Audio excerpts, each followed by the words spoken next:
የኢትዮጵያ ሕዝብ እየጠማው የሚያጠጣ እየራበው የሚያበላ እየቸገረው የሚሰጥ ሕዝብ ነው። ጠንካራ ሕዝብ ነው በእውነት። እንደው ፈረንጆቹ አሁን እኛ እየገጠመን ያለው መከራ ቢገጥማቸው ወደ እግዚአብሔር ሚሳኤል ይተኩሱ ነበር። 50 ዩኒቨርሲቲዎች አሉን። 50ዎቹ ዩኒቨርሲቲዎች ሁሉ ሞፈር ቀንበር ከመጠብ ሊገላግሉን አልቻሉ። በበሬ ከማነስ ሊገላግሉን አልቻሉ። ዛሬም የምንጭነው በአህያ ነው። ዛሬም የምናርሰው በበሬ ነው። ዛሬም የምናርሰው በሞፈር ቀንበር ነው። ዛሬ ይገርማቸዋል። ራሱ ከዩኒቨርሲቲ ተመርቆ መጥቶ ከአባቱ ጋር ሞፈር ቀንበር እየጠረበ ወደ ታች ወርዶ ገበሬ ሆኗል። ይገርማል። ለምን? ትምህርቱ ለዋጭ አይደለም፣ ቀያሪ አይደለም። አስተሳሰቡ አልተለወጠም፣ አነጋገሩ አልተለወጠም፣ አሰራሩ አልተለወጠም። ብዙ አስተማሪዎች ክላስ ገብተው ብላክቦርድ ላይ ይለቀልቁና አያስረዷችሁም። በኋላ የሚያመጡት ፈተና ከድንጋይ ይከብዳል። እንደውም አንዳንዶቹ ቲቸር ገሌ ትምህርታቸው ቀለል ያለ ነው፣ ፈተናቸው ከባድ ነው ይባላሉ።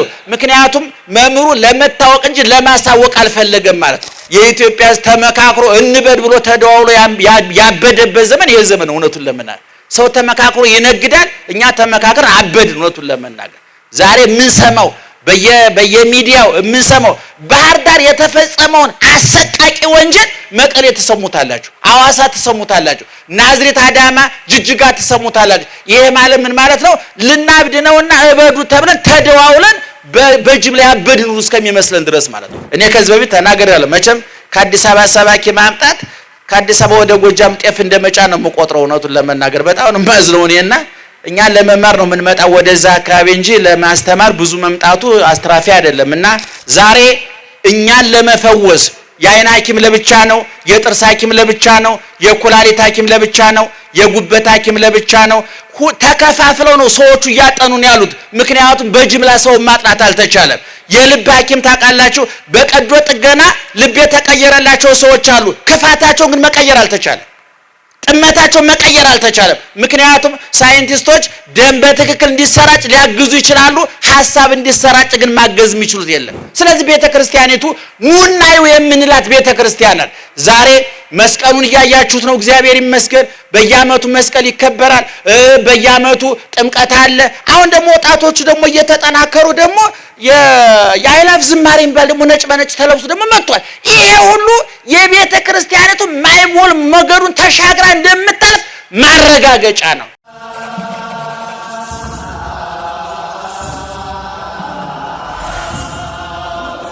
ባህሪ እግዚአብሔር እስከ ዛሬ ስላደረገው በጎ ነገር ወደፊትም ስላዘጋጀልን መልካም ነገር ሁሉ ሕያው ቅዱስና ዘላለማዊ ስሙ ይክበር ይመስገን። ይክበር ይመስገን። ይክበር ይመስገን። ጆሮአችሁን ይክፈት፣ አንደበታችንን ይፍታ። እናንተ የምትሰሙት እኛ የምንናገረው አይንሳን አይንሳችሁ። እግዚአብሔር በመላ በግምት በይመስለኛል በሳይሆን አይቀርም የግል ሐሳባችን እንዳናፈስባችሁ ጆሮአችሁን ይጠብቅላችሁ እግዚአብሔር። አንደበታችንንም ይቆጣጠርልን መንፈስ ቅዱስ። ሰላም ዋላችሁ። እንግዲህ ትናንትናም ከትናንት ወዳም በምላት በስፋት በጥልቀት በምጥቀት እንደተማራችሁ ሰምተናል፣ ሰምቻለሁ። በመካከላችን ብዙ መምህራን አሉ። በተለይም ለዚህ ዘመን ፈውስ አድርጎ የላካቸው በዚህ ዘመን መልእክተኛ አድርጎ የላካቸው አባታችንም መምህራችንም ሊቀ ርዕሰ ሊቃውንት አባቴ ገብረ ኪዳን ትናንት በሰፊው አስተምራችኋል። ዛሬም ያስተምሯችኋል ብዬ ተስፋ ያስተምሩናል ብዬ ተስፋ አደርጋለሁኝ። በሁሉም ጆሮ ልክ ተቀዶ የተሰፋ ትምህርት ነው ያላቸውና በእውነት እንዲህ አይነቶቹን አባቶች የሰጠን እግዚአብሔር ክብርና ምስጋና ይግባው። ክብርና ምስጋና ይግባው። በደንብ በደንብ በደንብ። ስለዚህ እኔ እግዚአብሔር ያቀበለኝን ጥቂት ነገር ነግራችኋለሁ። ምስጢሩን ጥበቡን ይግለጥልን እግዚአብሔር። በኦርቶዶክሳዊት ተዋሕዶ ቤተክርስቲያናችን ስርዓትና መመሪያ መሰረት የዛሬው ሰንበት ስብከት ይባላል።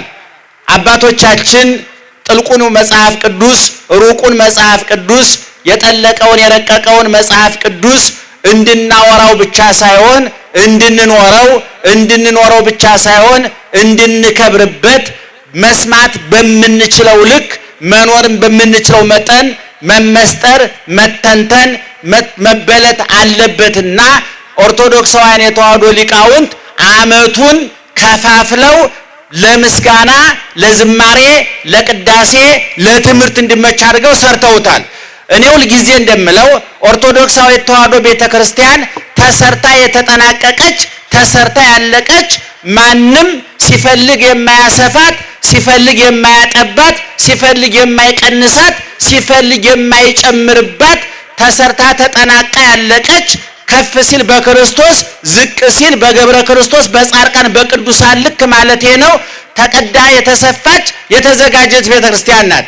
ዛሬ ከታኅሳስ 12 ጀምሮ እስከ ታኅሳስ 29 ድረስ ያሉትን 3 እሁዶች አባቶቻችን ለየሰንበቱ ስያሜ በመስጠት ለየሰንበቱ የሚቀደሰው ቅዳሴ፣ የሚዘመረው መዝሙር፣ የሚሰበከው ወንጌል፣ የሚነበበው መልእክት፣ ምስባኩ ከመዝሙረ ዳዊት ሶስት መስመር ቀንሰው ቆንጥረው በማምጣት ከዕለቱ በዓል ጋራ በማመሳሰል አዘጋጅተውልናል። ስለዚህ የዛሬው ሰንበት ስብከት ይባላል። እንደምታውቁት ይሄ ዘመነ ጾመ ነቢያት ይባላል። ሁላችሁ ታውቁታላችሁ። በዚህ በጾመ ነቢያት ወቅት በብሉይ ኪዳን የነበረው ነቢያት እግዚአብሔር ከመምጣቱ በፊት እንዴት ሆነው ይኖሩ እንደነበረ ያ የመከራ ዘመን የፍዳ ዘመን በእግረ አጋንንት እየተጠቀጠቁ በመንጸፈ ደይን ወርቀው በመርገመ ሥጋ በመርገመ ነፍስ የሚማቀቁበት በእነሱና በእግዚአብሔር መካከል አዳምና ሔዋን ሲሚንቶ አብኩተው ብሎኬት ደርድረው የገነቡት የኃጢአት ግድግዳ በኃጢአት መርፌ ባልጠግባይነት መርፌና ክር የሰፉት የኃጢአት የልዩነት መጋረጃ በሰውና በእግዚአብሔር መካከል ተጋርዶ የሰዎች ጨለማ ነበረ። አሁን እኛ ያለነው በዘመነ ሐዲስ ነው። ያ አዳምና ሔዋን የገነቡት የኃጢአት ግድግዳ ፈርሶ አዳምና ሔዋን የሰፉት የኃጢአት መጋረጃ ተጋርዶ ሰውና እግዚአብሔር ፊት ለፊት የሚታዩበት ያ ዘመኑ ዘመነ ብሉይ ይባላል። እኛ በዘመነ ሐዲስ ነው ያለነው። ያ ዘመን መጽሐፉ መጽሐፈ ብሉይ ኪዳን ይባላል። የኛ ሐዲስ ኪዳን ይባላል።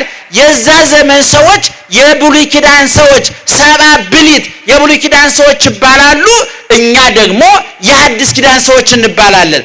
ዘመኑ ከዘመኑ ሰዎቹ ከሰዎቹ መጽሐፉ ከመጽሐፉ ይለያል ማለት ነው። ታላቁ ሊቅ ዮሐንስ አፈወርቅ ወበከመ ሀሎ ፍልጠት ማእከለ አሮን ወክርስቶስ ከማሁ ሀሎ ፍልጣን ማእከሌነ ወማእከሌሆሙ ለአይሁድ በክርስቶስ ሊቀ ካህንነትና በአሮን ሊቀ ካህንነት መካከል ያለውን ሰፊ ልዩነት ያህል በብሉይ ኪዳኖቹ በነበሩ ሰዎችና በእኛ መካከልም የዛን ያህል የክብር የልዕልና የክብር የቅድስና ልዩነት አለ ብሎ ተናግሯልና ይሄ 3 እሁዶች ቅድም የነገርኳችሁ ያሁኑ ስብከት ይባላል። የሚቀጥለው ብርሃን ይባላል። ቀጥሎ ያለው ኖላዊ ይባላል። ለዚህ ቀን የሚሆን አባቶቻችን ከወንጌሉ አንዳንድ ምዕራፍ ከመልእክታቱ በቅዳሴያችን ሰዓት እስከ ጻኡ ድረስ ፍሬ ቅዳሴና ስርዓተ ቅዳሴ እንለዋለን። በመጀመሪያ ተገብቶ እስከ መካከል ወንጌል እስከሚነበብበት ያለው ስርዓተ ቅዳሴ ይባላል። ከዛ በኋላ ያለው ፍሬ ቅዳሴ ይባላል። በስርዓተ ቅዳሴው ውስጥ ከብሉይ ከመጽሐፍ ቅዱስ በተለይም ከሐዲስ ኪዳን ካህናት ቅዳሴ የሚገቡ ስንት ካህናት ናቸው በአንድ ቀን ቅዳሴ የሚገቡት? ቅዳሴ ለመቀደስ ስንት ካህን ያስፈልጋል? እናንተ ነው አይታችሁ አመልጣ ታስቀድሳላችሁ አይደል? ንገሩኝ እስኪ። ባህር ዳር ሰላም ናችሁ? ኧረ ይሄ እየተላለፈ ነው። የአዲስ አበባ ሰው ይታዘባችኋል። እኔ ከዚህ በፊት ተናግሬያለሁ። መቼም ከአዲስ አበባ ሰባኪ ማምጣት ከአዲስ አበባ ወደ ጎጃም ጤፍ እንደመጫን ነው የምቆጥረው። እውነቱን ለመናገር በጣም ነው የማዝነው እኔና እኛ ለመማር ነው የምንመጣው ወደዛ አካባቢ እንጂ ለማስተማር ብዙ መምጣቱ አስትራፊ አይደለም። እና ከአዲስ አበባ ወደ ጎጃም ቅቤና ማር አይጫንም ታውቃላችሁ። ከዚህ ወደዛ ነው ቃለ እግዚአብሔርም እንዲሁ ነውና ዙሮ በአንድ ቅዳሴ ውስጥ 5 ካህናት ይሳተፋሉ። እነዛ ከ5ቱ ካህናት 4ቱ የሚያነቡት ምንባብ ተመድቦላቸዋል። ዋናው ቄስ ወንጌል ያነባል። ሁለተኛው ቄስ የሐዋርያትን ሥራ ያነባል። ዋናው ዲያቆን ከቅዱስ ጳውሎስ ከ14ቱ የቅዱስ ጳውሎስ መልእክት ለዛ ቀን የተመደበውን ያነባል። እንደገና ሁለተኛው ንፍቁ ዲያቆን ደግሞ ከሰባቱ መልእክታት የምንላቸው ቅዱስ ጴጥሮስ፣ ያዕቆብ፣ ዮሐንስ፣ ይሁዳ የዮሐንስ ራእይም አልፎ አንዳንድ ጊዜ ይገባል። ከነዚህ ደግሞ ንፍቁ ዲያቆን ያነብ። እኔ የኢትዮጵያን ቤተክርስቲያን በልኳ በመጠኗ በልዕልናዋ ልክ እንኳን ጠላቶቿ ወዳጆቿ እንኳን ሰፍረን ቆጥረን ለክተን እንደማናውቃት የማውቀው እኔ በቤተክርስቲያን ወንጌል አልተሰበከም፣ መጽሐፍ ቅዱስ አልተነገረም የሚሉ የዋጅላጅሶች ይገጥሙናል። በቅዳሴያችን ሰዓት ቅድም እንዳነገርኳቸው በአዲስ ኪዳን ውስጥ ያሉት መጻሕፍት ሁሉም ይነበባሉ። ወንጌሉን ዋናው ቄስ ያነባል። የሐዋርያት ሥራ የሚባለውን ንፍቁ ቄስ ያነባል። የመጀመሪያው የዋናው ዲያቆን ከ14ቱ የቅዱስ ጳውሎስ መልእክት ለዛ ቀን የተመደበውን ያነባል። ሁለተኛው ዲያቆን ወይም ንፍቁ ዲያቆን ደግሞ የምንለው ከሰባቱ መልእክታት አንዱን ያነባል።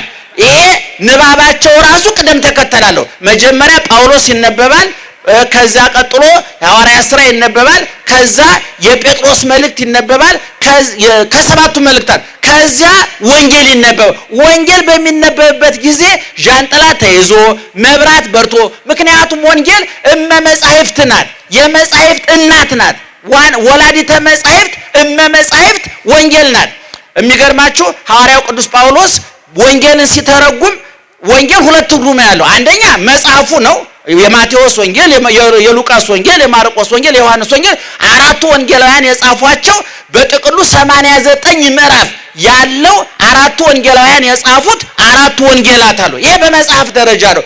ቅዱስ ጳውሎስ ግን ወንጌልን ከዘመን ጋር ከመጽሐፍ ቁጥር ጋር አያገናኙም። በአጠቃላይ ከልደተ ክርስቶስ እስከ ምጽአተ ክርስቶስ ያለው ዘመነ ሐዲስ በጠቅላላ፣ ዘመነ ጸጋ፣ ዘመነ ምሕረት በጠቅላላ ክርስቶስ ከተወለደ፣ የጥል ግድግዳ ከፈረሰ፣ የለያየን መጋረጃ ከተቀደደ፣ በግራ አጋንንት ከመጠጠቅ፣ በመንጸፈ ደን ከመውደቅ የተረፍንበት ወደ ቀደመ ርስታችን ወደ ገነት ወደ ቀደመ አባታችን ወደ እግዚአብሔር የተመለስንበትን ዘመን በጠቅላላ ወይም ደግሞ ስለዚህ የሚናገሩት መጻሕፍት በጠቅላላ ወንጌል ብሎ ይጠራቸዋል። በዚህ በገላትያ ምዕራፍ 3 ላይ ቁጥር 8 ስታነቡ እግዚአብሔር ይህንን ወንጌል አስቀድሞ ለአብርሃም ሰበከለት ይላል። ይሄ ልብ አድርጉ። ክርስቶስ ከመወለዱ ከ2000 ዓመት በፊት አብርሃም በዘርከ ይትባረኩ ኩሎሙ አሕዛብ የምድር አሕዛብ በዘር ይባረካሉ ብሎ የክርስቶስ ገና ሳይወለድ ወንጌል ሳይሰበክ ወንጌላውያን ወንጌልን ሰመጻፋቸው ከ2000 ዓመት በፊት በዘር የምድር አሕዛብ ይባረካሉ ብሎ ነግሮታል። ኢይቤሎ በአዝርዕቲከ በዘሮች አላለውም፣ አላይ ቤሎ በዘርከ ዘውእቱ ክርስቶስ በዘር አለው፣ ዘርህም ያለው ክርስቶስን ነው ብሎ በአብርሃም ዘመን የተነገረውን የእግዚአብሔርን ቃል ወንጌል ብሎ ወስዶታል። ስለዚህ ወንጌልን ስንረዳ ሁለት ነገር ነው ማለት ነው። አንደኛ መጻሕፍቱ አራቱ ወንጌላውያን የጻፏቸው አራቱ ወንጌላት አሉ። በጥቅሉ 89 ምዕራፍ ያላቸው ክርስቶስ ከጽንስ እስከ ዕርገት ድረስ ያስተማረውን ጥልቅ ትምህርት፣ ያደረቀውን ድንቅ ተአምር፣ ያሳየውን የሰራውን እጅግ አስደናቂ ትሩፋት ወንጌላውያኑ ከሞላ ጎደል ከብዙ በጥቂቱ የጻፉበት ወንጌል ይባላል። የማቴዎስ፣ የማርቆስ፣ የሉቃስ፣ የዮሐንስ ወንጌል ማለት ነው። ይሄ መጽሐፉ ነው። በጥቅሉ ግን ዘመነ ሐዲስ በጠቅላላ ወንጌል ተብሎ ይጠራል፣ ዘመነ ወንጌል ተብሎ ይጠራልና እንግዲህ ቤተክርስቲያናችን ወንጌል ተከብራ መጋረጃ ዣንጥላ ተይዞ መብራት በርቶ በክብር ነው ወንጌል የሚነበበው። ምክንያቱም የጳውሎስ መልእክት ቢባል የጴጥሮስ መልእክት ቢባል ሐዲስ ኪዳን ብትለው ብሉይ ኪዳን በጠቅላላ የዞረ ድምር ውጤቱ የታየው በክርስቶስ ነው። ክርስቶስ ባይወለድ ኑሮ ብሉይ ኪዳንም ሐዲስ ኪዳንም አይኖርም ነበር። የክርስቶስ ዋና ትምህርት የተጻፈው ደግሞ በአራቱ ወንጌላውያን ስለሆነ ማለት ነው። ስለዚህ አባቶቻችን ይሄንን ቃሉ ብዙ ነው፣ መጻሕፍቱ ብዙ ናቸው።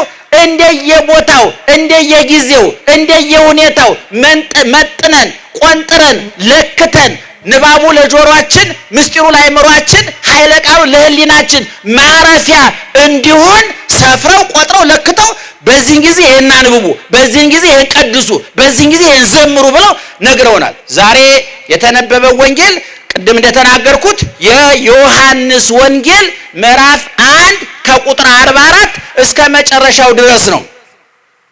ክርስቶስ በዮርዳኖስ ከተጠመቀ በኋላ 3 ስራ ሰርቷል።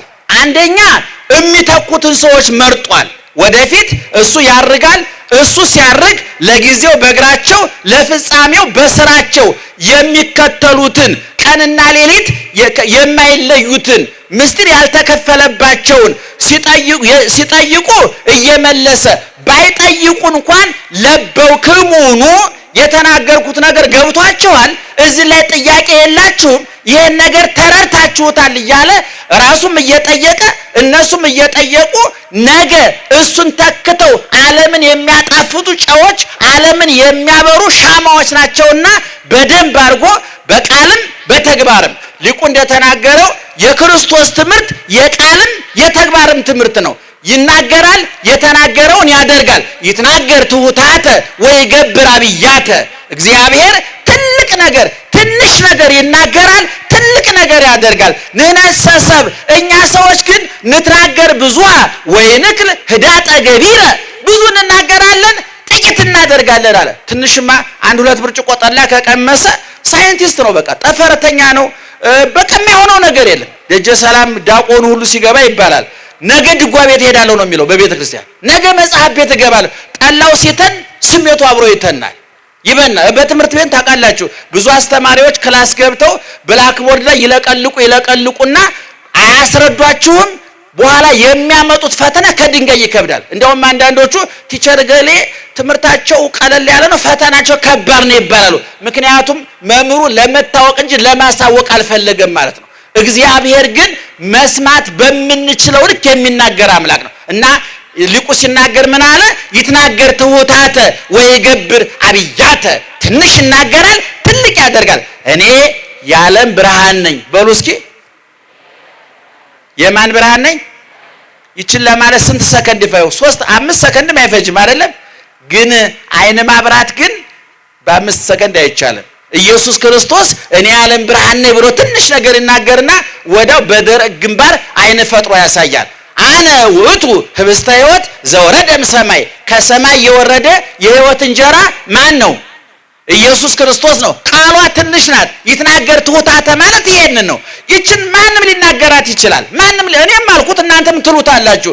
እንጀራ ለጊዜው 2 ዓሣ 5 እንጀራ አበርክቶ 5000 ሰው መቀለብ ቀላል አይደለም። ሁለተኛ ግን ትልቁ የነፍሳችን ምግብ ቀራንዮ ላይ ስጋውን ቆርሶ በሞቴ ጉረሱልኝ አለ። ደሙን ቀርቶ በሞቴ ጠጡልኝ አለ። ራሱ ጋባዥ፣ ራሱ ግብዣ፣ ራሱ ደጋሽ፣ ራሱ ድግስ፣ ራሱ መጋቢ፣ ራሱ ምግብ የሆነ እሱ ቀራንዮ ላይ አሳይቷል። እና ትንሽ ነገር ነው የሚናገረው፣ ትልቅ ነገር አይናገርም። ትንሽ ተናግሮ ግን ምን ያደርጋል? ትልቅ ነገር ያደርጋል። ለይኩን ብርሃናት አበይት ውስተ ገጸ ሰማይ፣ በሰማይ ላይ ትልልቅ ብርሃናት ይሁኑ አለና ዛሬ ሳይንስ ዳክሮ ሊደርስባቸው ያልቻሉትን ፀሐይ፣ ጨረቃ፣ ከዋክብትን ለይኩን ብሎ በትንሽ ቃል ዛሬ ዓለምን የዓለም ሳይንቲስቶች ተመራምረው ገና እስካሁን ድረስ ከዓለም ከህዋ ሳይንስ ዩኒቨርሲቲ የሚባለውን ገና 94 ከመቶ ምን እየተከናወነ እንደሆነ አይታወቅም። እግዚአብሔር ሰውን ሲፈጥር በቀላሉ ነው የፈጠረው። አልወጣም፣ አልወረደም፣ ጭቃ አላቦካም፣ ሌላ ምርምር አላደረገም። ምክንያቱም እኛ የሙከራና የምርምር ውጤቶች አይደለንም። የባህሪያዊ ዕውቀቱ የመመሪያ የትእዛዝ ውጤቶች ነን። ዛሬ እኛን ለመፈወስ የአይን ሐኪም ለብቻ ነው፣ የጥርስ ሐኪም ለብቻ ነው፣ የኩላሊት ሐኪም ለብቻ ነው፣ የጉበት ሐኪም ለብቻ ነው። ተከፋፍለው ነው ሰዎቹ እያጠኑን ያሉት። ምክንያቱም በጅምላ ሰው ማጥናት አልተቻለም። የልብ ሐኪም ታውቃላችሁ፣ በቀዶ ጥገና ልብ የተቀየረላቸው ሰዎች አሉ። ክፋታቸው ግን መቀየር አልተቻለም። ጥመታቸው መቀየር አልተቻለም። ምክንያቱም ሳይንቲስቶች ደም በትክክል እንዲሰራጭ ሊያግዙ ይችላሉ። ሐሳብ እንዲሰራጭ ግን ማገዝ የሚችሉት የለም። እግዚኦ ፍጥር ልበ ንጹሐ ፍጥር ሊተ እግዚኦ፣ አቤቱ ንጹህ ልብ ምን አድርግልኝ ፍጠርልኝ፣ ልጄ ሆይ ልብህን ስጠኝ። እግዚአብሔር ትንሽ ተናግሮ ትልቅ ነገር ማድረግ የሚችል አምላክ ነው። ለዚህ ነው የወንጌል ትምህርት የዛሬ 2000 ዓመት ተነግሮ ዛሬም ይጣፍጣል፣ ዛሬም አዲስ ትኩስ ፈዋሽ ነው። የወደቁትን ያነሳል፣ የረከሱትን ይቀድሳል። እግዚአብሔር ኢየሱስ ክርስቶስ የሚበላ ዳቦ ነው ለተራቡት፣ የሚጠጣ ውሃ ነው ለተጠሙት፣ እርቃን ሸፋኝ ሙቀት ሰጭ ነው ለተራቆቱትና የነፍስ ብርድ የህሊና ብርድ ለተሰማቸው፣ ዘመድ ጤና ገንዘብ ለከዳቸው፣ ገደሉ ሜዳ ቀኑ ጨለማ ለሆነባቸው ሰዎች ሁሉ እግዚአብሔር ፈውስ መድኃኒት ነው እና በዚህ በወንጌሉ ውስጥ ኢየሱስ ክርስቶስ ያስተማራቸው ትምህርቶች ተጽፏል። ይገርማቸው ትምህርቶቹ የተወሳሰቡ አይደሉም፣ የተራቀቁ አይደሉም፣ ከአቅም በላይ ሆነው የሚያስጨንቁ ከአቅም በታችም ሆነው የሚናቁ አይደሉም። የኛ ትምህርት ታውቃላችሁ፣ የግማሾቻችን ከአቅም በላይ ሆኖ ያስጨንቃል፣ የግማሾቻችን ከአቅም በላይ ሆኖ ይናቃል። ጥሩ ተኳሽ የሚባለው ልብ ራሱን አለው ሲባል ነው። ከላይም ካለፈ ልክ አይደለም፣ ከስም የክርስቶስ ትምህርት ልብ የሚነካ ነው፣ ልብ የሚለውጥ ነው፣ አስተሳሰብ የሚቀይር ነው። ለምን? በቀላሉ ስላስተማረ፣ አወሳስቦ ስላላስተማረ፣ አራቋም ጥቆ ስላስተማረ። በእውነት ኢየሱስ ክርስቶስ እንደ ጌትነቱ እንደ አምላክነቱ ቢያስተምር እንኳን እኛ እነ ሚካኤል እነ ገብርኤል አይሰሙትም። ነገር ግን እኛ በምንረዳው ኩሽና ገብቶ እርሾ አንዲት ሴት መቼም እርሾ የማያውቅ የለም። እርሻ ቦታ ሄዶ በዘር ነጋዴው ሱቅ ገብቶ በወረት ወንዝ ወርዶ በሚጠመደው አሳና አሳውን በሰው መረቡን በወንጌል ዓለሙን በባህር አጥማጆቹን በሐዋርያት መስሎ በጣም በቀላሉ እንድንረዳው አድርጓል። ምክንያቱም ክርስቶስ ሰዎች እንዳደንቁ ሳይሆን እንዲድኑ ነው የፈለገው። ዛሬኛ ብዙ አድናቂ አለን፣ ይገርማቸዋል። ብዙ አጨብጫቢ አለን።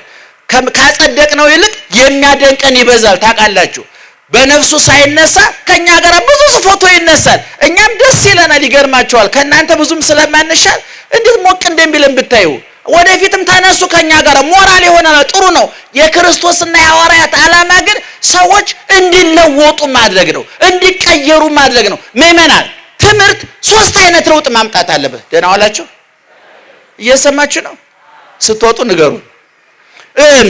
ትምህርት 3 አይነት ለውጥ ማምጣት፣ ዘመናዊም ብትሉ መንፈሳዊም ብትሉ ሃይማኖታዊም ብትሉ ሳይንሳዊ፣ 3 አይነት ለውጥ ያላመጣ ትምህርት ወይ ትምህርቱ ልክ አይደለም፣ ፖሊሲው ተበላሽቷል፣ ወይ መምህሩ ልክ አይደለም፣ ወይ ተማሪው ልክ አይደለም፣ ወይ የትምህርቱ የተተከለበት ቦታው ልክ አይደለም ማለት ነው።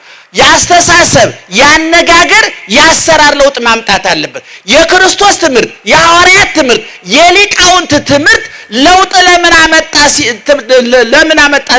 ምን አይነት ለውጥ አመጣ? እነሱ 3 ለውጦች አመጣ። 1 ያስተሳሰብ ለውጥ አመጣ። በዚህ በቅዱስ ጳውሎስ ለሮሜ ሰዎች ሲነግራቸው ምን ብሏቸዋል? በልባቸው መታደስ ተለወጡ እንጂ ይህን ዓለም ተለወጡ። አንድ ሰው ልቡ ጠማማ ልብ ይዞ መጥቶ እንደተጣመመ ከተመለሰ እውነቱን ለመናገር ትምህርቱ ከሽፏል ማለት ነው። ጦረኛ ምላስ ይዛ መጣ፣ ጦረኛ ምላስ ይዛ ከተመለሰች ምላሷን ሳንቦርሽ የሸኘና ማለት ሴትዮዋል። አሰራሩ ካልተቀየረ ትናንትና ሲሰርቅ የነበረው ሰውዬ ዛሬም ከሰረቀ ትምህርቱ ከሽፏል ማለት ነው። ዘመናዊ ትምህርታችን ታውቁታላችሁ። ዛሬ 50 ዩኒቨርሲቲዎች አሉን። 50ዎቹ ዩኒቨርሲቲዎች ሁሉ ሞፈር ቀንበር ከመጠብ ሊገላግሉን አልቻሉ። በበሬ ከማነስ ሊገላግሉን አልቻሉ። ዛሬም የምንጭነው በአህያ ነው። ዛሬም የምናርሰው በበሬ ነው። ዛሬም የምናርሰው በሞፈር ቀንበር ነው። ዛሬ ይገርማቸዋል።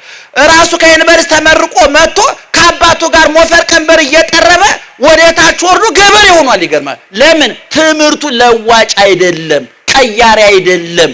አስተሳሰቡ አልተለወጠም፣ አነጋገሩ አልተለወጠም፣ አሰራሩ አልተለወጠም።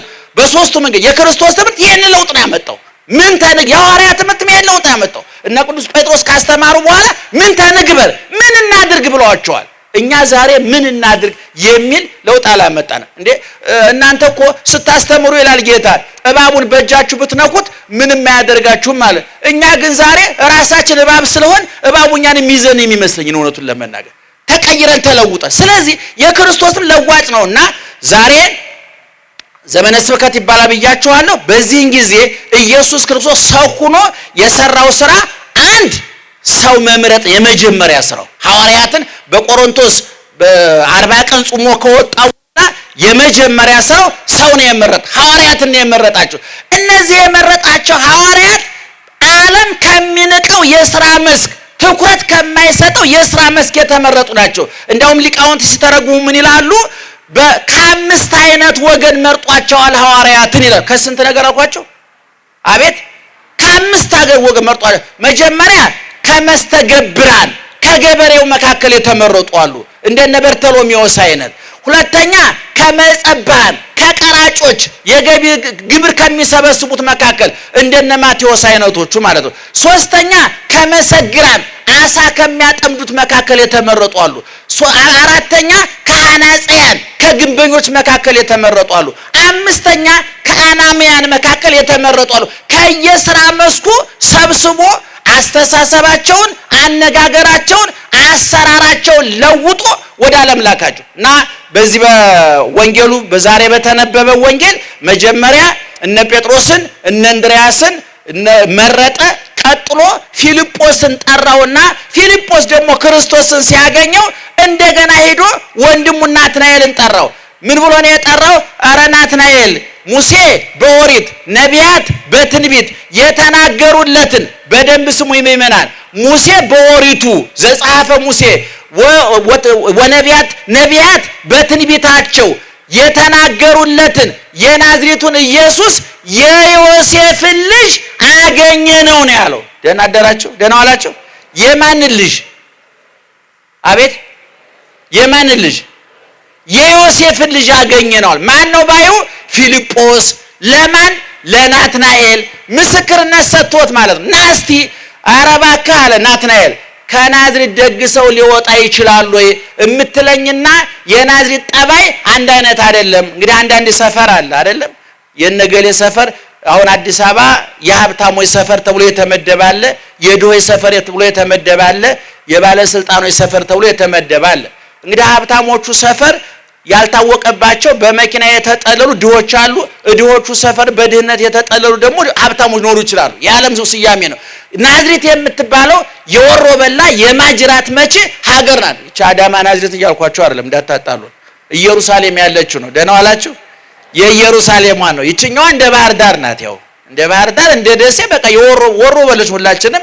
እኔ እውነቱን ለመናገር የኢትዮጵያ ተመካክሮ እንበድ ብሎ ተደዋውሎ ያበደበት ዘመን ይሄ ዘመን። እውነቱን ለመናገር ሰው ተመካክሮ ይነግዳል፣ እኛ ተመካክረን አበድን። እውነቱን ለመናገር ዛሬ ምን ሰማው በየሚዲያው የምንሰማው ባህር ዳር የተፈጸመውን አሰቃቂ ወንጀል መቀሌ ተሰሙታላችሁ፣ አዋሳ ተሰሙታላችሁ፣ ናዝሬት፣ አዳማ፣ ጅጅጋ ተሰሙታላችሁ። ይሄ ማለት ምን ማለት ነው? ልናብድ ነውና እበዱ ተብለን ተደዋውለን በጅምላ ያበድን እስከሚመስለን ድረስ ማለት ነው። እና ከናዝሬት ደግ ና ያለው አልተከራከሩም። ለማንኛውም ና ያለ ምክንያቱም አባቶች ሲናገሩ ፊልጶስ ብዙ ትምህርት የለውም፣ ናትናኤል ግን ምሁረ ኦሪት ነው፣ ኦሪቱን በደንብ ያውቀዋልና ተከራክሮ መርታት አልቻለም። ስለዚህ በንግግር ሊረታው ስላልቻለ ናና እይና ተወስናለህ አለው። ይዞት መጣ።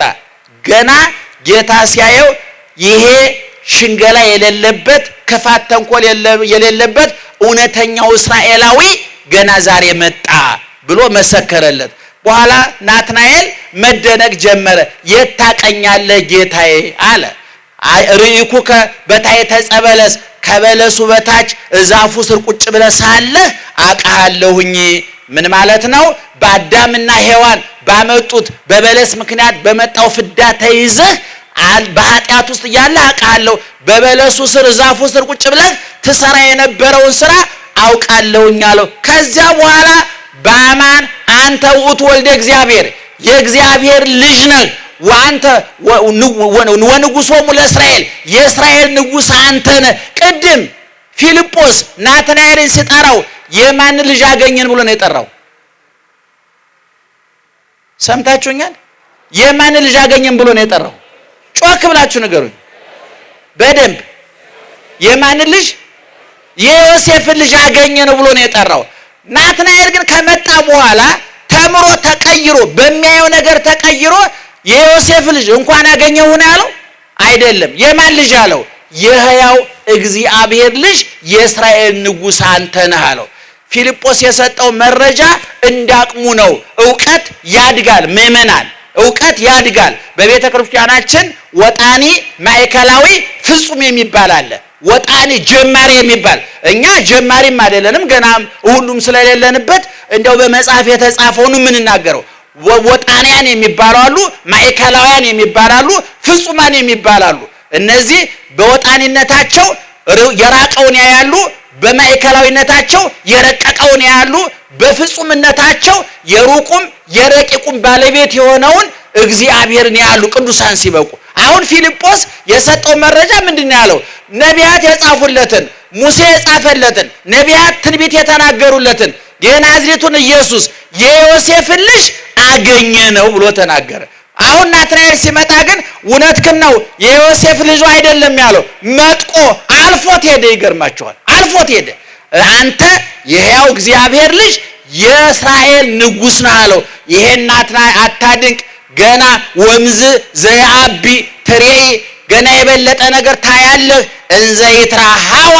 ሰማያት ሲከፈቱ ታያለህ ወመላእክት እንዘ ያርጉ ወይወርዱ ሀበ እጓለ እመሕያው መላእክት ወደ ሰው ልጅ ሲወጡ ሲወርዱ ታያለህ ገና መላእክት ደረጃ ትደርሳለህ ገና ትረቃለህ ትመጥቃለህ መንግስተ ሰማያት አስገቢ አስወጪ አጽዳቂ ኮናኝ ሰጭ ነሽ ትሆናለህ ገና ትልቅ ደረጃ ትደርሳለህ ሲለው ነው ብለው ሊቃውንት ይናገራሉ ስለዚህ ምእመናን ባጭሩ ኑና እዩ ነው አያችሁ ናትናኤልን ፊልጶስ ናትናኤልን የረታው መጥቶ ማየት ነው እኔ ኦርቶዶክሳዊ ተዋሕዶ ቤተክርስቲያን እድለኛ ቤተክርስቲያን ክርስቶስ ሥጋ አለ የክርስቶስ ደም አለ የሚለበስ ጸጋ መንፈስ ቅዱስ አለ ሁሉ የተትረፈረፈላት የተሟላላት ቤተክርስቲያን ናት ነገር ግን እቺ ቤተክርስቲያን በየዘመኑ ፈተና ይበዛባታል በየዘመኑ ማይበሉ ወጀቡ ከአራት ወገን ይመጣባታል በያምናለሁ እኔ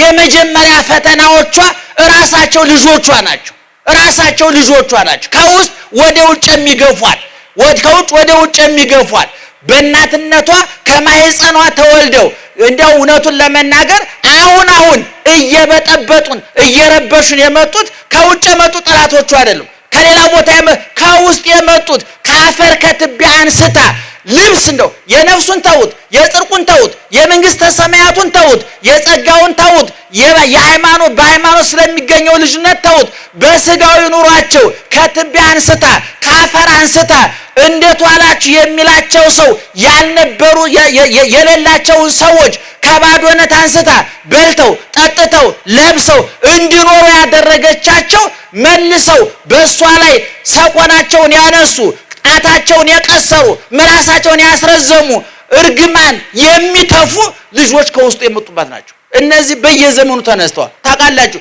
በክርስቶስ ጉባኤ ሲበጠበጥ የነበረው የክርስቶስ ጉባኤ ከውጭ አይደለም የዮናስ መርከብ ልሰጥም የነበረው ከውጭ በውጭ ከመጣው ማይበል ሞገድ አለ የውጭን ማይበል ሞገድ ጎትቶ ያመጣው ውስጥ ያለ ዮናስ ነው ተስተጥል መርከቡ ሰላም ሆነ ዛሬም ከቤተ ክርስቲያኒቱ ተወጥተው መጣል ያለባችሁ ቆሻሾች ሊኖሩ ይችላሉ ከውስጥ ያሉ እርግማን የሆኑ ሰዎች ለመርከቧ መስጠት ለመርከቧ መናወጥ ለሞገዱ ለማይበሉ መነሻ ሆነው ያገለገሉ ክፉ ሰዎች አሉ ይሄ እውነቱን ለመናገር ቄሱን ይመለከታል መነኩሴውን ይመለከታል ጳጳሱን ይመለከታል አንዳንድ ለቤተክርስቲያን ቅርብናን ብለው የሚያምኑ ምእመናኑን ጭምር ይመለከታል ስለዚህ የመጀመሪያው የቤተክርስቲያን ጥላቶቿ ራሷ ልጆቿ ሁለተኛ ፖለቲከኞቹ ናቸው በየዘመኑ የኢትዮጵያ ቤተክርስቲያን በፖለቲካ ስትፈተን ኖራለች በንጉሱ ዘመንም ብትሉት በቀጥሎ በመጣው በጠቅላላው ምን ገሌ ከገሌ ያሰኝ ደህና ዋላችሁ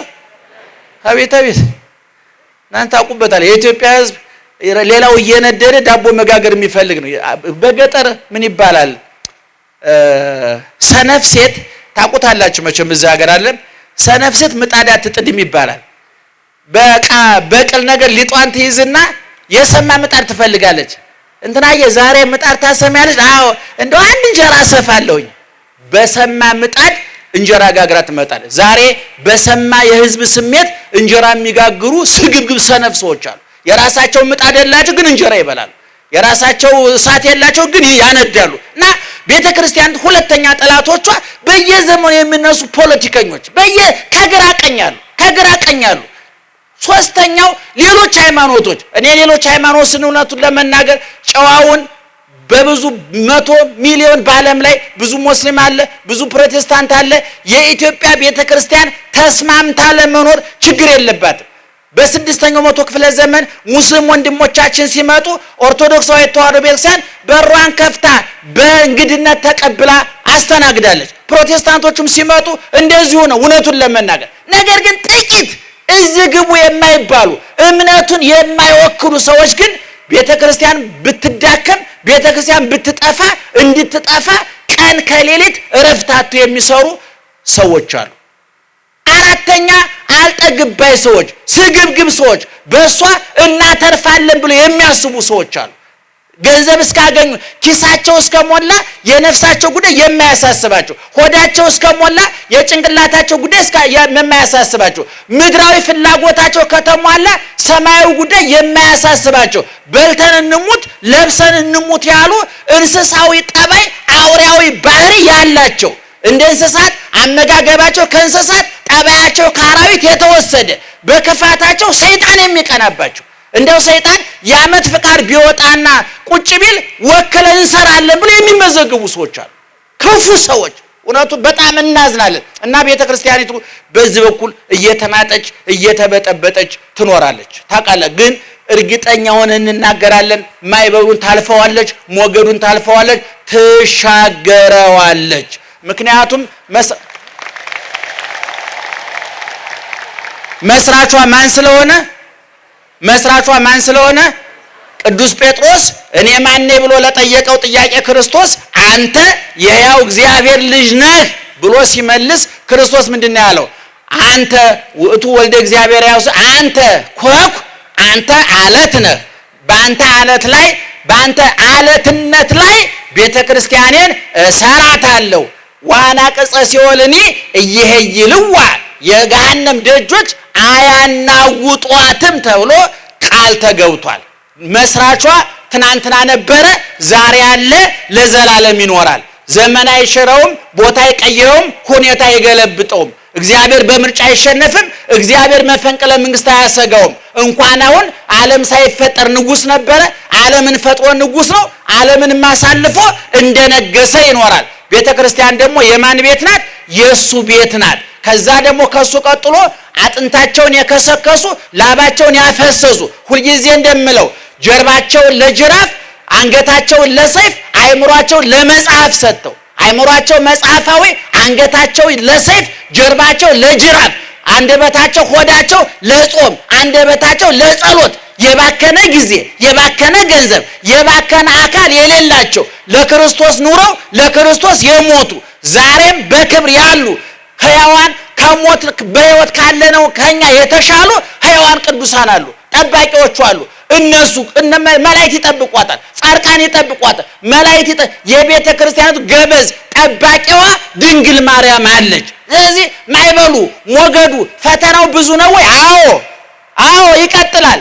ምክንያቱም ባለቤቱ በመስቀል ላይ የሆነውን አይታቸዋል። 33 ዓመት ከ3 ወር ክርስቶስ በምድር ላይ ሲመላለስ አለቀሰ ተብሎ እንጂ ሳቀ ተብሎ አልተጻፈለትም። ከለምጻሞች ጋር ዋለ እንጂ ከዘናጮች ጋር ዋለ ተብሎ አልተጻፈለትም። ከዓይነ ስውራን ጋር እንጂ ዓይናቸው ኮከብ ተብሎ ከሚደነቁት ጋር አልዋለም። ክርስቶስ ከአንካሶች እንጂ ከሯጮች ከአትሌቶች ጋር አልዋለም። ክርስቶስ ከሞላላቸው ጋር አልዋለም፣ ከጎደለባቸው ጋር። እንዳውም ታላቁ ሊቅ ዮሐንስ አፈወርቅ ክርስቶስ የት ይገኛል ብለህ ከጠየቀኝ ወሶበት ይሄውጾ ለድውይ በየተረክቦ ጥቃራቱ በሽተኛውን ስትጠይቅ ካልጋው አጠገብ ታገኘዋለህ። ወሶበት ይሄውጾ ለሙቁህ እስረኛውን ስትጠይቅ ከዘመድ አስቀድሞ ስንቅ ሆኖ እዛው ታገኘዋለህ አለ። ክርስቶስ በሞላበት አይገኝም። ከበር ቁሜ አንኳኳለሁ አለና ማንም በሩን ቢከፍትልኝ ምን አደርጋለሁ አለ? እገባለሁ አለ። ገብቼስ እራት እበላለሁ። እራት መጨረሻ ምግብ ነው። በጨለመብህ ሰዓት፣ በጎደለብህ ሰዓት ጤና፣ ዘመድ፣ ገንዘብ በከዳ ሰዓት ሜዳው ገደል፣ ቀኑ ጨለማ፣ ፈውሱ በሽታ፣ ትርፉ ኪሳራ በሆነበት ዘመን እግዚአብሔር ከጎን ይገኛል ማለት ነው። ስለዚህ ቤተክርስቲያኒቱ ኑናዩ የምንላት ቤተክርስቲያን ናት። ዛሬ መስቀሉን ያያችሁት ነው። እግዚአብሔር ይመስገን በየዓመቱ መስቀል ይከበራል። በየዓመቱ ጥምቀት አለ። አሁን ደግሞ ወጣቶቹ ደግሞ እየተጠናከሩ ደግሞ የአይላፍ ዝማሬ የሚባል ደግሞ ነጭ በነጭ ተለብሶ ደግሞ መጥቷል። ይሄ ሁሉ የቤተ ክርስቲያኒቱ ማይሞል ሞገዱን ተሻግራ እንደምታልፍ ማረጋገጫ ነው። ኑና እዩ። ማነው ናትናኤል ከፊልጶስ በልጦ ሄደ እና እንግዲህ ብፁዕ አባታችን ይሄንን ትልቅ ጉባኤ ያዘጋጁት ለግንዛቤ አይደለም፣ ለገንዘብ ነው። ደህና ዋላችሁ። በደንብ ስሙኝ። ዛሬ የግንዛቤ ሰዓት አይደለም። ምንድነው? የገንዘብ ነው እና በኋላ ለዚህ የተመደቡ ሰዎች አሉ። እንግዲህ ለግንዛቤ የተመደብነው እኛ ነን። ለገንዘብ ደግሞ የተመደቡ በኋላ ይመጣሉ። እኛ ነፍሳችሁን አንኳኩተናል፣ ኪሳችሁን የሚያንኳኩ በኋላ ይመጣሉ። ደህና ዋላችሁ። ስለዚህ እናንተ ብር አምጡ፣ እኛ ምስጢር እናውጣ፣ ተያይዘን ገነት እንግባ እያለን ነው። ጽደቁ ነው እያልን ያላችሁ። ኪሳችሁን ክፈቱ። ገንዘብ ይዛችሁ እንደመጣችሁ ያስታውቃል። አስባችሁበታል ማለት ነው። እንግዲህ በኋላ ትሰጣላችሁ። ብፁዕ አባታችን በእውነት እጅግ እጅግ እጅግ ከምንወዳቸው ከምናከብራቸው ቢያዙን እሺ በጀ ብለን ሰጥለጥ ብለን ከምናገለግላቸው አፋችንን ሞልተን አባታችን ከምንላቸው መካከል ናቸው። ምክንያቱም አንዳንድ አባቶች ካቡነ ወደ አቦ ያሽቆለቆሏል። እና አባቴ ገብረ ኪዳን ይገባቸዋል። ከአባታችን ወደ አባቴ ይወረዷል። ከሰማያዊነት ወደ ምድራዊነት፣ ከምድራዊነት ደግሞ ወደ ወረዳ፣ አሁን ወደ ሰፈሩ የገቡ አባቶች ፈልገን ነው የምናገኛቸው። ሰፈር እየተሸጎጡብንና የጋራ አባት ናቸው። ብፁዕ አቡነ አብርሃም የግንባር ስጋ ናቸው። ፊት ለፊት ነው የሚናገሩት። ይሄን ጽርሐ ጽዮንን ደግሞ ቢገነባ የሚገርማችሁ ዛሬኛ ላሊበላን አስጎብኝተን እንደው ጽርቁን እኮ ተውት። ላሊበላ ለኛ ቅርስ አይደለም። ዛሬም ቅርስ የሚባለው ስራ ያቆመ ነው። እኛ ዛሬ ላሊበላ ቅርሳችን አይደለም። ብንሞት እንፈታበታለን፣ ብንጠመቅ እንከብርበታለን፣ ብናገባ እንሞሸርበታለን። ዛሬም ስራ ላይ ነው። ነገር ግን የዛሬ 800 ዓመት ላሊበላ አባታችን ያንን ሲሰራልን ይሄንን እግዚአብሔር አዘጋጅቶልን ዛሬ በላሊበላ ብዙ ሚሊዮን ዶላር ይገኝበታል። በእውነቱ አባቶቻችን አርቀው ሐሳቢ ናቸው እና ጽርሐ ጽዮን ደግሞ ነገ ሲገነባ ነገ ሲለወጥ ብፁዕ አባታችን አቡነ አብርሃም ነገ በሕይወት ሲያልፉ ይሄ የእናንተ ንብረት ነው። የኢትዮጵያ ቤተክርስቲያን ሀብት ንብረት ነው። ይገርማቸዋል። አባቶቻችን እንኳን ጳጳሳቱ ነገስታቱ ቤተ መንግስት የላቸውም። ቤተክርስቲያን ነው የሚያነ እና አብርሃ ጽባህ ጀምሮ ቅዱሳን የኢትዮጵያ ነገስታት ቤተክርስቲያን ነው ያነጹ። 4 ኪሎ ብትሄዱ ስላሴን የሰሩት አፄ ኃይለ ስላሴ ናቸው። ምስካየ ኅዙናን የሰሩት አፄ ኃይለ ስላሴ ናቸው። ጊዮርጊስ አራዳን የሰሩት አፄ ምኒልክ ናቸው። እነ ባታ እነ ግቢ ገብርኤል ቤተ መንግስቱ አጠገብ እንደው በጊዜ ተሰርተው ነው እንጂ ደህና ዋላችሁ። አቤት ንገሩ ማለት ተወዳላችሁ እናንተ አልገባችሁም? እስኪ የገባው ያጨብጭብ። በእውነቱ አፄ ኃይለ ስላሴ አፄ ምኒልክ ነገስታቱ ለጸሎት እንዲመቻቸው እዛው አጠገባቸው ቤተክርስቲያን አሰርተው ሹልክ እያሉ ቢሮ እንባ ሲያብሱ ጥያቄ ሲመልሱ ይውልና ሹልክ ብለው ደግሞ እግዚአብሔርን ያነጋግራሉ። ምክንያቱም እግዚአብሔርን ያላነጋገረ ሰው እንኳን ሀገር እድር መምራት አይችልም፣ ሰፈር መምራት አይችልም። እውነቴ ነው። አባወራው ትዳራችሁ እየተበጠበጠ ያላችሁ እግዚአብሔር ማነጋገር ስለተሳናችሁ ስለሆነ ሚስታችሁን ከማቃጠል ኑና ቤተሰን እግዚአብሔርን ጠይቁ። ኧረ ትዳር እንዴት አድርጌ ልምረው ይባላልና ዛሬ እነ ግቢ ገብርኤል እነ በዓታ እነ ስላሴ ቤተ መንግስቱ ዙሪያውን አጅበው ያሉት ያሰሩት ነገስታቱ ናቸው። ከደርግ በኋላ ግን ከመንግስቱ ኃይለማርያም ከደርግ በኋላ ነው ብለው በጠቅሉ ቤተ ክርስቲያን ምእመናን ናቸው ራሳቸው ገንዘብ እያወጡ የሚሰሩት። ከበኋላ እነ ቦሌ መድኃኔዓለም እነ አዲሱ ሚካኤል እነ አማኑኤል እነ ዋሳ ገብርኤል እነ ናዝሬት ማርያም በየቦታው በእውነት በጣም ትልልቅ አብያተ ክርስቲያናት ኢትዮጵያውያን ለራሳቸው በኪራይ ቤት እየተንከራተቱ ሰማያዊ ቤታቸውን የሚሰሩ ናቸው። ሳይሞላላቸው እየራበው የኢትዮጵያ ሕዝብ እየጠማው የሚያጠጣ እየራበው የሚያበላ እየቸገረው የሚሰጥ ሕዝብ ነው። ጠንካራ ሕዝብ ነው። በእውነት እንደው ፈረንጆቹ አሁን እኛ እየገጠመን ያለው መከራ ቢገጥማቸው ወደ እግዚአብሔር ሚሳኤል ይተኩሱ ነበር። የኢትዮጵያ ሕዝብ ግን እንዲህ እየራበው እንኳን እንዴት አደርክ ሲብላ ምንድን ነው የሚለው? እግዚአብሔር ይመስገን። እያመመው እንዴት አደሩ ማማ እግዚአብሔር ይመስገን ይላሉ። ምክንያቱም ባይፈቅድ ሙቻ አድር ነበር እኮ ነው መልእክቱ። ይገርማቸዋል። ስለዚህ ብፁዕ አባታችን እንወደውታለን፣ እናከብረውታለን። ባዘዙን ጊዜ እንታዘዛለን። እግዚአብሔር ይስጥልኝ።